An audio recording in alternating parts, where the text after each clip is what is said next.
Welcome to Week 2 of Turbo August, a month-long benchmark of 2 Vita racing games every Sunday, finding the most optimal resolution for stable performance if resolution hacks can be applied to them. Up next are the 2 motocross games from Italian developer Milestone, MUD and MXGP, which do happen to be able to have the resolutions adjusted. Screenshots and a tutorial for installation are located in the description as usual. Now both of these games run at a resolution of 702 by 448, which is 60% of 544p's pixel count, and they share the same common clock speed configuration of 333 MHz for the CPU and 166 MHz for the GPU. First is a look at MUD. MUD does a great job at holding 30 FPS in its stock configuration. The starting grid operates in the mid to high 20s for a couple of seconds before performance levels out.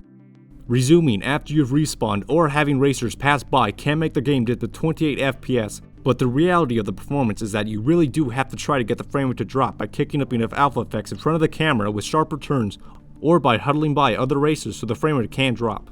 This does not even happen every time, but I have seen it go as low as 27 FPS. Bumping up the GPU and CPU to 222 MHz and 444 MHz means that the game is now locked to 30 FPS with some headroom. So how does the game run at 544p? Well, the causes for performance issues are still the same and occur with more frequency, if only so much. However, a track like Brazil that uses a heavier amount of alpha effects for MUD with all 7 other racers in front of you causes an extended frame rate drop into the high 20s. I have also seen a drop as low as 25 FPS in France, but these cases are only at the start of the race. That's 544p. However, for a locked 30 FPS outside of the first few seconds of the starting line, 840 by 476 is the resolution to run the game at. That's 76% of 544p and a 27% increase in pixel count over the stock resolution. Now on to MXGP. By default, the game holds 30 FPS well.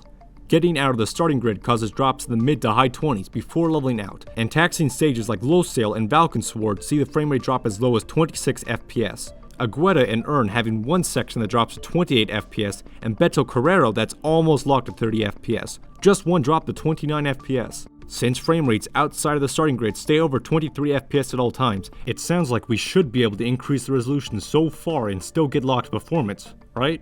Well, you can, but from what I've tested, that resolution would be such a minuscule increase over the original resolution. Just like WRC 3 and 4, 868 by 492 is a good resolution if you want almost solid performance, outside of the very start and picking up speed off a respawn. However, Valkensword is the holdout for performance, being locked outside of the 2 aforementioned cases.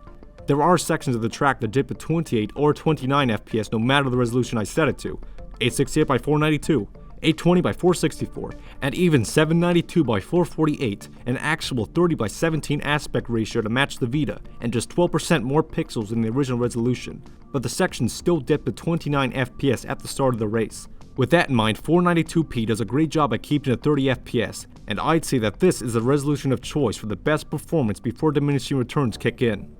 But 960 by 544 does not actually run too bad for how much higher of a pixel count it has over the stock resolution.